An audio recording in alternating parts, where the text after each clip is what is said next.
Here, first things first, Undisputed coming up right after us here. Jason McIntyre is hosting today, and for Jenny Taft. Good morning, Jason. What are you skipping Jenny talking about today? We are great.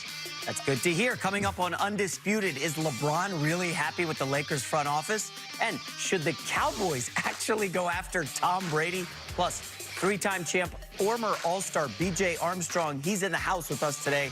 Undisputed coming up next. Jenna, Chris, back to you. All right, Jenna, thank you so much.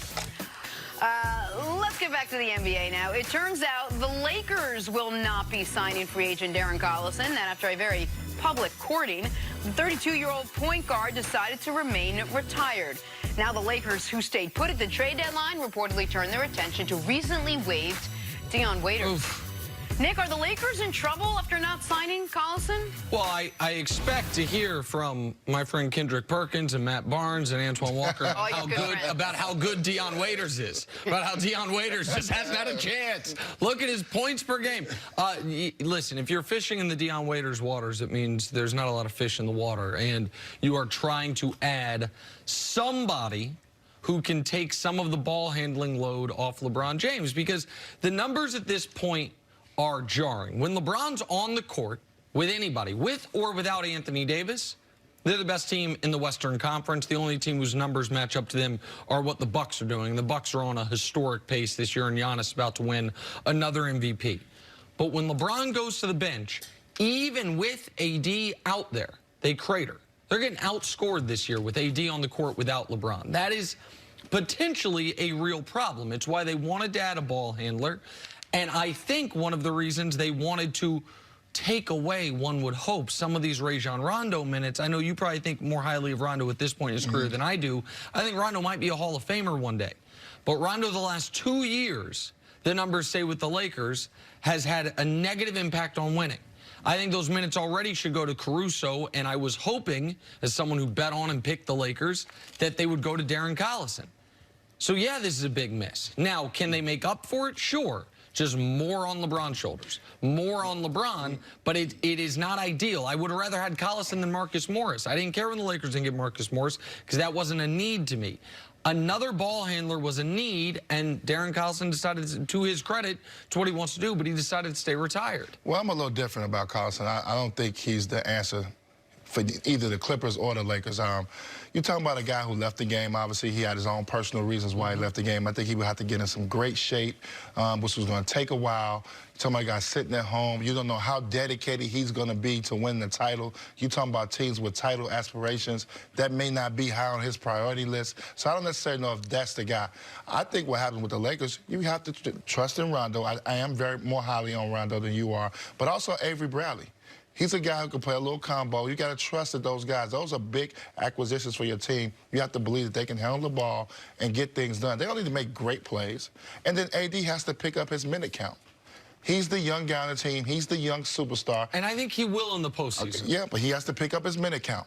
That's where it's at. Dion Waiters would not be a good choice for them. He has too many things going on. You're focused on the championship. You don't need to bring that into the locker room. Just too many things going on. I do believe Dion Waiters can get himself back. He's a great offensive talent, but right now that's not what you need on this team. But Darren Collison is not the answer. A guy that's sitting at home and hasn't played is not going to make that big of a difference on your team. When you got a Rajon Rondo, who needs to play a little bit better. Obviously, he hasn't been playing great basketball. He played better to me last year offensively than he did this year. And then I think Avery Bradley, who's playing okay, has to pick it up. Those are big guys. You gotta start looking on your bench. So I think we always try to pick, oh, we have to pick up this guy. What about the guy you spent all the money on this summer? You know, Danny Greens, those guys. Sure. Kentavious Pope, those guys got to play better. We keep going out and getting, and let's not forget the Lakers are in first place. Well, that's the other part of it. Listen, the Lakers got more criticism this weekend for having a close win against Golden State than the Clippers got for getting blown out by the Timberwolves in a game that Kawhi played. So there is an element of a double standard here. But we're just going to disagree on Rondo. I think that the offense just grinds to a halt when Rondo is out there. I would like to see those minutes go to Caruso. Caruso's not a perfect player, but Caruso right now is a better defender than Rondo and a better shooter than Rondo, and I think he can orchestrate the offense at an equal level. But the reality is this, Jenna. Come the playoffs, LeBron going to play 42 to 44 minutes a night. We know this. He is the one guy in the league that you just say, okay, in the playoffs, he's going to rest for a couple minutes in the first quarter, a couple minutes in the third quarter, and that's it. So the real question is, can they survive 6 to 8 minutes a night maximum when he's on the bench? And if they can, they'll win the title. And I think they can. But again, in year 17, it is all going to rest on what LeBron can do. And that's what Kyle Kuzma comes in at. Can Kyle Kuzma be that real third scorer where LeBron and AD can sit down and carry the load offensively? I think he has the offensive ability to do it.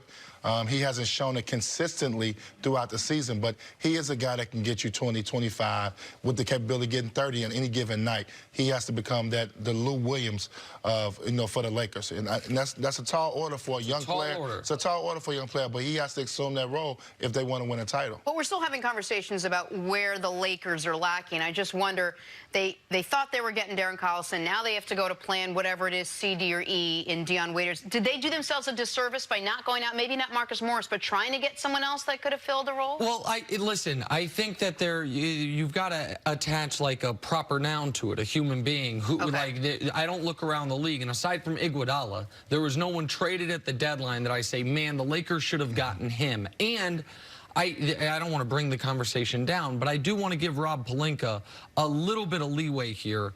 Rob was as close to Kobe and Kobe's daughter as anyone in the world. That's a great point. So, I understand he still has a job to do, but for what he's been dealing with, if he was not maybe wheeling and dealing at the deadline the way a lot of GMs were, you've got to feel like you give him a pass for that. But the other element is the Lakers don't have the assets. They've traded their picks. Kuzma's their only asset, and Kuzma, his trade value's been declining this year rather than going up. I think the Lakers, as presently constituted, are the favorite to win the title. The only throughway, though, is LeBron play 42 minutes a night and be the best player in the playoffs again. Luckily, they've seen him do that 8, 9 times in his career. And he's focused. LeBron has a point to prove. You got to remember, too, they didn't play the playoffs last year. Yep. He's played this season with a chip on his shoulder. And even though I mentioned Kobe's his guy. He's going to play with a chip in this playoffs. So all those things matter, and I think that was a great point about Rob Pelinka. So he probably wasn't as aggressive as he might have been in the past. But I think the Lakers are fine just the way they are. Guys on the team have to play a little bit better. I think Frank Vogel has to find the right combination, which he's done. So far, because obviously they wouldn't be the #1 seed right now. But they got to continue to find the right combination and find your 8, 9 guys that you're going to use come playoff time. You're not going to play 12 guys. You're right. You need 8 you trust. All right, let's move on to the Philadelphia 76ers. They picked up a much-needed win at home last night, albeit over the lowly Chicago Bulls. Joel Embiid had 28 points, while Ben Simmons put up a triple-double. Philly has dominated bad teams all season, probably because they're so bad. 21-6 against teams below 500, 12-15 against teams above 500. Nick, are you convinced that Joel Embiid and Ben Simmons should stay together? No, I'm not, and I can't believe this is where we're at. I mean, you look at where we were just 9 months ago. Game 7, Eastern Conference semifinals, Philly down 2, Jimmy Butler streaking down the court. I thought he was going to pull up try to take game 1 and 3. Instead, he goes to the rack, ties the game, and then Kawhi ends the series, ends the season. Joel's in tears, and you felt like, okay, Philly, you lost to a better team, but it was as close as it possibly could get. You'll be right back there next year. For them to right now be the 5 seed in the East is unspeakable. Barring some horrific, and I know Joel missed time with the finger injury, but barring some horrific injury, it should never happen.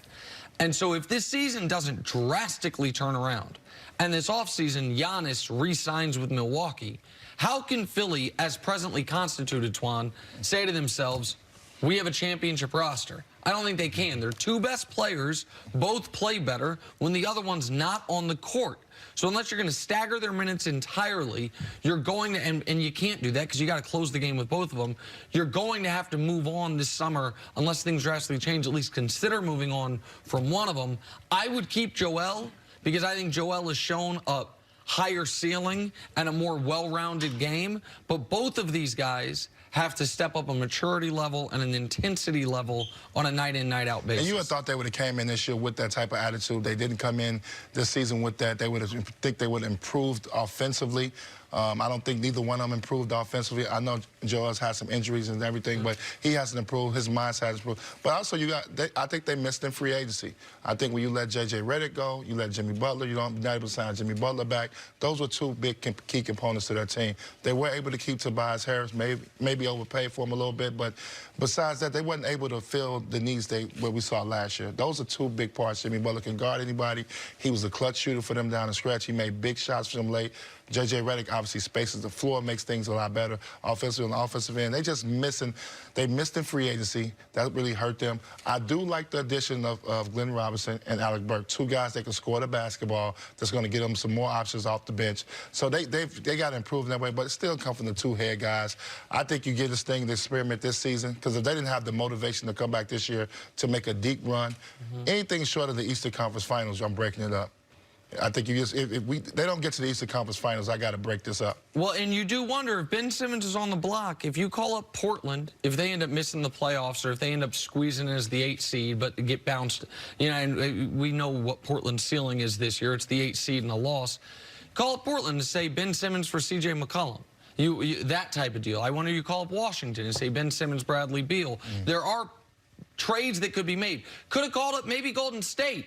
And said Ben Simmons for D'Angelo and the #1 pick if that's what you get. But instead, Golden State decided they'd cast their lot with Andrew Wiggins. So I do feel like one of these guys is potentially on the move this summer. We got to go. Twan, thanks so much for hanging out today. Appreciate you. Much more.